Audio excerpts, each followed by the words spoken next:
Shalom jemaat Tuhan, jumpa lagi dalam acara Light of Revival, renungan firman Tuhan yang akan menuntun kita di sepanjang hari ini. Firman Tuhan hari ini terambil di dalam Yoel pasal yang kedua ayat yang ke-13.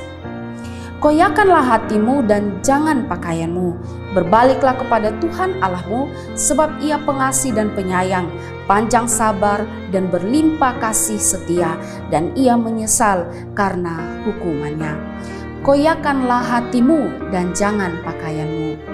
Jemaat Tuhan yang terkasih, ada berbagai macam ekspresi ketika seseorang menyesali perbuatannya atau menyesali dosanya atau menyesali kesalahannya.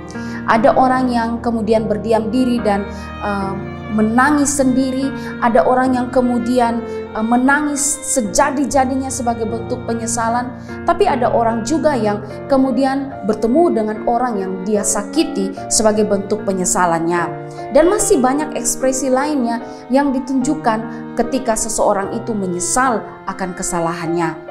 Saudara, dalam tradisi bangsa Yahudi, ketika mereka menyesali perbuatan atau kesalahan atau dosa mereka, biasanya mereka mengoyakkan pakaian yang ada di tubuh mereka.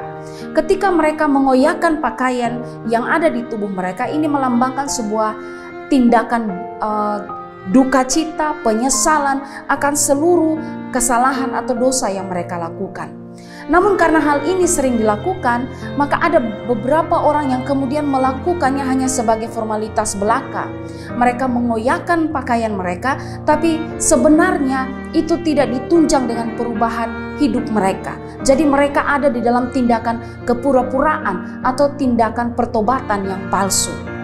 Itulah sebabnya ketika Tuhan mengutus Nabi Yoel untuk menyatakan seruan pertobatan kepada bangsa Israel, bahwa jikalau mereka tidak bertobat maka Tuhan akan menghukum mereka. Di situ Nabi Yoel berkata bahwa koyakanlah hatimu bukan pakaianmu. Di sini artinya bahwa Yoel ingin mengatakan bahwa jikalau engkau benar-benar bertobat atau menyesali dosamu, maka bertobatlah sungguh-sungguh, bukan bertobat secara main-main atau pertobatan secara pura-pura. Dan orang yang akan bertobat pura-pura atau bertobat secara main-main dan tidak sungguh-sungguh, itu hanya akan memancing murka Allah kepada mereka.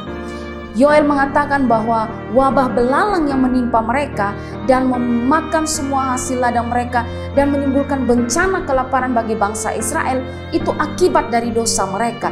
Karena itu mereka harus benar-benar bertobat, mengoyakkan pakaian mereka dan mengoyakkan hati mereka dan bukan pakaian mereka sebagai bentuk pertobatan yang sungguh-sungguh. Bahwa jika mereka tidak bertobat sungguh-sungguh, maka Tuhan akan mendatangkan hukuman yang lebih besar dari ini.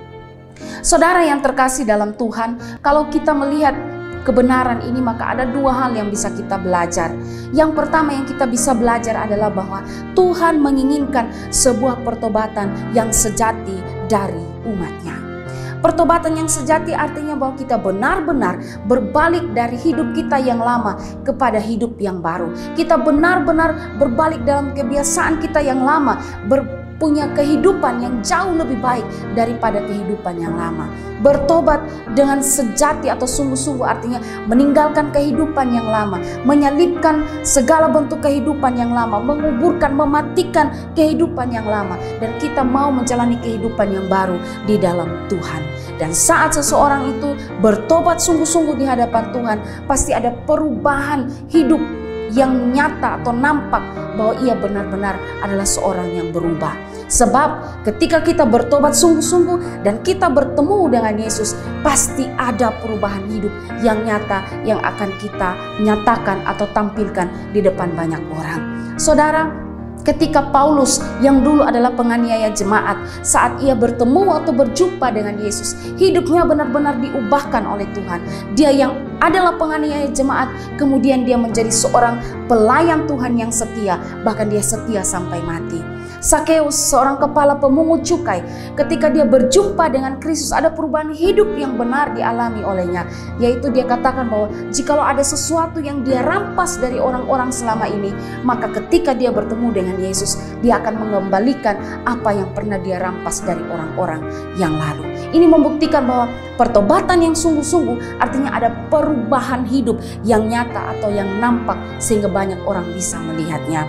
Karena itu saudara, bagi setiap kita yang bertobat, maka bertobatlah sungguh-sungguh. Bertobatlah hiduplah dalam pertobatan yang sejati, karena akan ada pengampunan Tuhan bagi kita.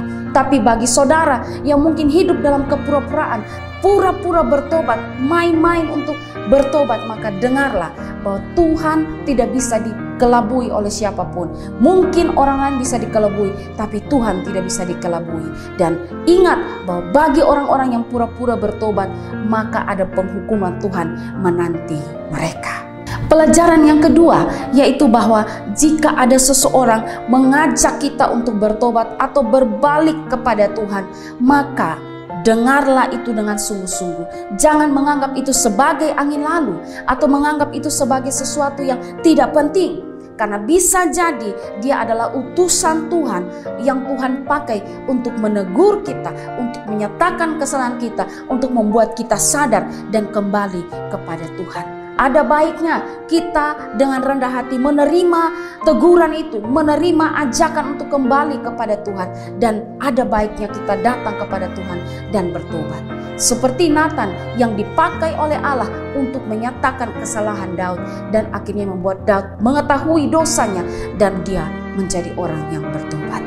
Saudara yang terkasih, mari dalam hidup yang masih Tuhan berikan bagi kita, hiduplah dalam pertobatan yang sejati. Dan jangan mengabaikan setiap orang yang datang menyatakan kebenaran kepada kita. Karena mungkin itu adalah kesempatan yang Tuhan berikan bagi kita untuk sungguh-sungguh mengenal Dia. Ingat saudara, koyakanlah hatimu, bukan jubahmu. Kiranya Tuhan memberkati kita. Amin. Mari kita berdoa. Kami bersyukur untuk firman Tuhan hari ini. Kami kembali diingatkan untuk hidup dalam pertobatan yang sejati di hadapan Tuhan. Tuhan tolong kami, Tuhan lihat hidup kami. Biarlah kami boleh sungguh-sungguh hidup di dalam Tuhan. Dalam nama Tuhan Yesus kami berdoa. Amin. Jemaat Tuhan yang terkasih, mari jadikanlah firman Tuhan sebagai terang dan pelita bagi jalan hidup kita. Tuhan berkati kita.